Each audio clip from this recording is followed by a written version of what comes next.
Движение вниз. Двери закрываются. This is the elevator at Bitsevskiy Park metro station in Moscow.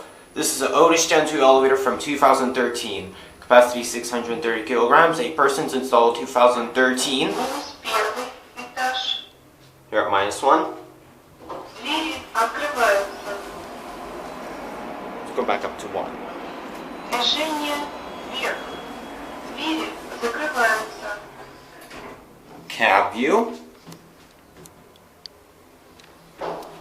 Basic elevator. Fixtures.